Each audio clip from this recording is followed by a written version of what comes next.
저축만으로는 답이 없다. 아마 요즘 이 말만큼 우리를 불안하게 만드는 말도 없을 겁니다. 네, 정말 많이 들리는 말이죠. 은행에 넣어둔 내 돈은 물가 오르는 속도를 도무지 따라가지 못하는 것 같고요. 맞아요. 그래서 가만히 있으면 오히려 손해보는 기분마저 들죠. 뭐 저축은 바보나 하는 짓이다는 극단적인 말까지 나오고요. 그렇죠. 오늘 저희가 살펴볼 자료들은 바로 이 지점에서 시작합니다. 이게 단순히 저축할까 투자할까 하는 개인의 선택 문제를 넘어서요. 왜 우리가 이런 고민을 할 수밖에 없는지 그 구조적인 배경을 파고드는 시간이 될 겁니다. 구조적인 배경이요. 네, 특히 국회 예산정책처 보고서의 데이터를 보면 정말 놀라운데요. 소득 수준에 따라 저축률이 어떻게 극명하게 갈림인지. 그 수치 저도 보고 정말. 그렇죠. 그리고 자산의 대부분을 차지하는 부동산과 또 복잡한 금융소득 과세 체계가 이 불평등을 어떻게 더 단단하게 만드는지 구체적인 수치로 확인하실 수 있을 겁니다. 좋습니다. 이걸 바탕으로 2026년의 경제 환경이 우리의 자산 축적에 어떤 기회와 위협이 될지 미리 좀 가늠해 보면 좋겠습니다. 좋습니다. 그럼 그 그림의 첫 번째 조각, 저축 무용론부터 시작해보죠. 참여연대 자료를 보면요. 금융권에서 물가 상승률 때문에 저축은 손해다. 이런 주장을 아주 적극적으로 펼쳤다고 지적하는데요. 네, 마케팅에 활용한 거죠. 그 결과가 정말 극적입니다. 우리나라 개인 순저축률이 1995년에서 2000년 사이에는 연평균 16.2%였는데 꽤 높았죠. 근데 2001년에서 2007년 사이에는 3.8%로 급락했다고 해요. 와, 아니 16.2%에서 3.8%면 거의 4분의 1 토막이 난 거잖아요. 정말 엄청난 하락인데요. 네, 그야말로 수직 낙하라고 할 수 있죠. 행동경제학 관점에서 보면 이게 아주 흥미로운 지점이거든요. 행동경제학이요? 네, 사람들의 저축 결정이라는 게 생각보다 아주 사소한 외부의 메시지나 환경 변화에도 크게 흔들립니다. 저축은 손해다라는 인식이 사회 전반에 쫙 깔리니까 사람들이 저축을 멈추기 시작한 거예요. 네. 그런데 여기서 정말 재미있는 건 사람들이 저축 대신 택한 게 투자가 아니었다는 겁니다. 투자가 아니었다고요? 그게 참 아이러니하네요. 저축이 손해라고 해서 돈을 더 불리려는 시도, 그러니까 투자를 할 줄 알았는데 그게 아니면 돈이 다 어디로 간 거죠? 바로 소비로 이어졌습니다. 소비요? 네, 특히 자료에서 지적하듯이 주거비와 사교육비 지출이 폭발적으로 늘었죠. 집 사고 학원 보내고. 맞습니다. 당시 저금리 환경이었기 때문에 대출이자에 대한 부담이 상대적으로 적게 느껴졌고요.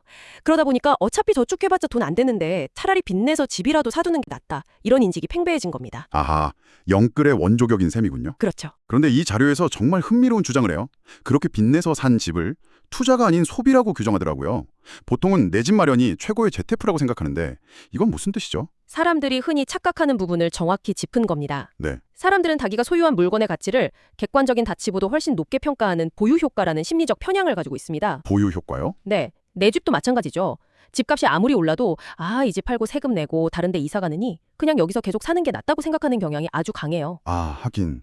팔고 나면 또 어디 가서 살지 막막하니까요. 바로 그겁니다. 결국 싸게 사서 비싸게 판다는 투자의 기본 원리가 적용되지 않고 주거 안정이라는 효용을 얻는 거대한 소비 행위로 끝난다는 분석입니다. 그렇군요. 결국 저축에 대한 불신이 합리적인 투자로 이어진 게 아니라 집이라는 거대한 소비와 그로 인한 가계부채 증가로 이어졌다는 말이네요. 맞습니다. 악순환의 시작처럼 볼 수 있죠. 그리고 그 악순환은 사람들을 더 위험한 선택지로 내몰기도 하고요. 네, 그렇죠. 자, 그럼 저축을 포기한 사람들이 그래, 이젠 진짜 투자다 하고 눈을 돌려면한 곳이 바로 이런 고배당주 아닐까요? 솔깃하죠. 마침 매일경제기사에서 아주 솔깃한 비교를 하던데요. 우리은행 1년 만기 예금이자는 연 4.65%인데 그 은행의 지주회사인 우리금융지주의 주식의 예상 배당 수익률은 9.33%다. 와, 2배가 넘네요. 2배가 넘잖아요. 이 숫자만 보면 누구라도 주식을 사야 할 것 같은데요? 바로 그게 투자자들이 빠지기 쉬운 함정이라고 기사는 경고합니다. 함정이 있다. 네, 그래서 직접 시뮬레이션을 돌려보는데요. 1년 전 KB 금융주식에 투자했을 경우를 가정해보죠. 네. 당시 예상 배당 수익률이 5.35%로 그때 예금 금리보다 훨씬 높아서 아주 매력적으로 보였습니다. 그렇죠. 5% 넘으면 일단 눈이 가죠. 하지만 결과는 어땠을까요? 안타깝게도 주가가 1년 사이에 22.6%나 하락했습니다. 어이구. 결국 주주총회 끝나고 배당금 받고 좋아했는데 막상 계좌를 열어보니 원금이 박살나 있는 거죠. 총 수익률은 마이너스 17.2%였습니다. 세상에. 배보다 배꼽이 더 큰 게 아니라 배는 사라지고 배꼽만 남은 격이네요. 하하, 정확한 비유입니다. 결국 눈앞에 배당 수익률만 보고 섣불리 뛰어드는 게 얼마나 위험한지 보여주는 사례군요. 그렇죠. 그래서 기사는 단순히 배당 수익률만 보지 말고 그 배당을 계속 줄 수 있는 기업의 근본적인 체력을 봐야 한다고 강조합니다. 잠깐만요. 기사에서 순이자 마진, NIM, 이나 자기자본이익률, ROE 같은 걸 봐야 한다고 하는데 솔직히 이름만 들어도 머리가 아프거든요. 네, 용어가 좀 어렵죠. 청취자분들을 위해 아주 쉽게 설명해 주실 수 있을까요? 예를 들어 NIM이 높다는 건 그냥 이 은행이 대출로 돈 잘 버는구나 정도로 이해하면 되나요? 네, 가장 쉽게 말하면 그게 맞습니다. 은행이 예금과 대출의 금리 차이로 얼마의 이익을 남기는지 보여주는 핵심 지표죠. 아하. 그리고 ROE는 은행이 가진 자기 자본으로 얼마나 효율적으로 이익을 냈는지를 보여주러 거고요. 일종의 가성비 지표라고 할 수 있습니다. 가성비. 네, 하지만 이게 높다고 무조건 좋은 건 아니고 미래의 위험에 얼마나 대비하고 있는지도 함께 봐야 합니다. 기사에서 언급된 대손충당금이 바로 그 부분인데요. 대손충당금이요. 그건 또 뭔가요? 은행이 빌려준 돈을 혹시 못 받게 될 경우에 대비해서 미리 쌓아두는 비상금이라고 생각하시면 쉽습니다. 아, 비상금이요? 네, 이 비상금을 넉넉하게 쌓아두고 있다면 경기가 나빠져도 버틸 힘이 있다는 뜻이죠. 이런 것들을 종합적으로 봐야 진짜 기업의 체력을 알 수 있다는 겁니다. 아하, 그러니까 저축은 바보라는 금융권의 속삭임에 불안해져서 섣불리 고배당주에 뛰어들었다가 저축한 것만도 못한 결과를 낳을 수 있다는 거네요. 네, 맞습니다. 결국 하나의 불안감이 또 다른 함정으로 이어지는 구조군요. 정확합니다.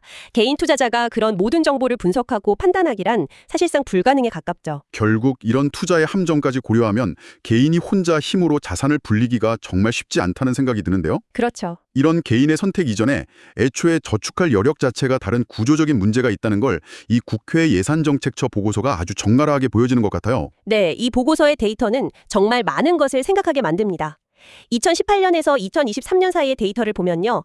소득 상위 20%, 즉 5분위 가구의 저축률은 무려 52%에 달합니다. 52%요? 네, 번 돈의 절반 이상을 고스란히 저축이나 투자로 돌릴 수 있다는 거죠. 와. 그런데 소득 하위 20%인 1분위 가구의 저축률은 얼마일 것 같으세요?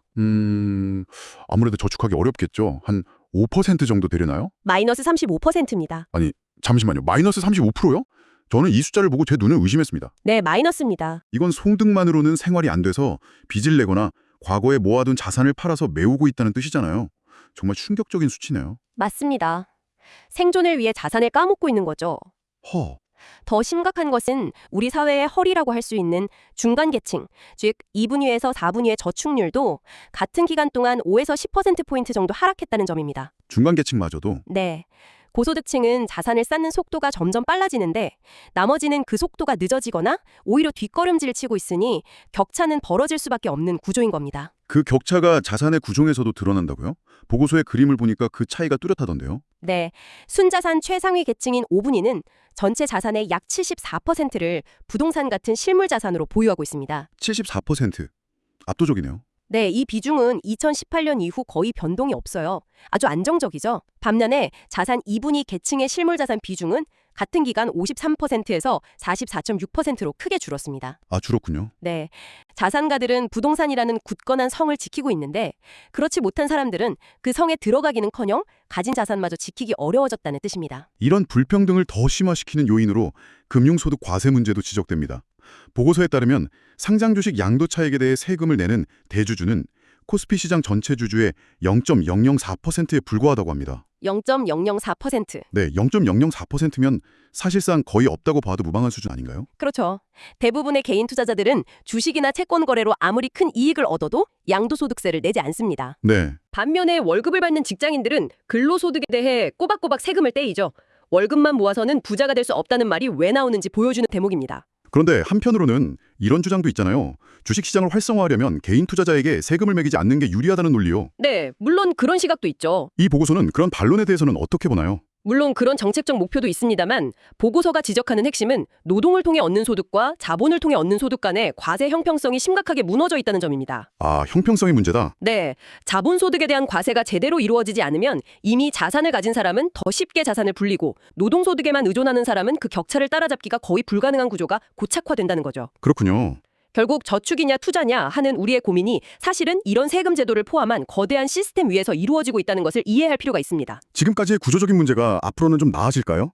2026년을 전망한 보고서를 보면 마냥 장밋빛 미래는 아닌 것 같습니다. 네, 보고서에 따르면 2026년 한국 경제 성장률은 1.8%로 잠재 성장률 수준으로 전망됩니다. 1.8%요? 네, 물가상 수익률은 2.1% 정도로 안정화될 걸로 보이고요. 하지만 원달러 환율은 1,340원대의 높은 수준을 유지할 가능성이 큽니다. 환율이 여전히 높네요. 그렇죠. 종합해보면 저축의 실질 가치를 갉아먹는 인플레이션 압력이 완전히 사라지지는 않아서 여전히 저축만으로 자산 가치를 지키기 만만치 않은 환경이 계속될 거라는 신호를 읽을 수 있습니다. 보고서에서 산업 간 양극화라는 키워드가 눈에 띄던데요. AI, 반도체 같은 특정 첨단 기술 분야만 잘 나간다는 거잖아요. 이게 일반적인 가계의 자산 형성과는 무슨 상관이 있는 거죠? 아주 중요한 질문입니다. 이건 성장 착시 현상을 낳을 수 있습니다. 성장 착시요? 국가 전체의 경제 성장률은 1.8%로 괜찮아 보이지만 그 성장의 열매가 일부 첨단 산업에만 집중된다는 뜻이니까요. 이 분야에 종사하거나 투자하지 않은 대부분의 사람들은 뉴스에 나오는 경기 회복을 전혀 체감하기 어려운 상황이 될 수 있습니다. 아, 국가 경제는 성장하는데 내 월급은 그대로인 상황? 많이들 겪어보셨을 텐데요. 그런 현상이 더 심해질 수 있다는 거군요. 맞습니다. 그리고 그 결과는 앞서 국회 예산 정책자 보고서에서 봤던 소득 격차와 저축의 양극화를 더 심화시키는 아주 직접적인 요인으로 작용할 가능성이 높습니다. 결국 또 격차가 벌어지는군요. 네. 잘 나가는 산업에 있는 사람들은 더 많은 부를 축적하고 그렇지 않은 사람들은 뒤처지는 구조가 더 공고해지는 거죠. 오늘 저희는 저축만으로는 답이 없다는 이 흔한 말에서 시작해서 그 말이 나온 배경과 투자의 함정, 그리고 그 이면에 있는 우리 사회의 깊고 구조적인 자산 불평등 문제까지 살펴봤습니다. 네.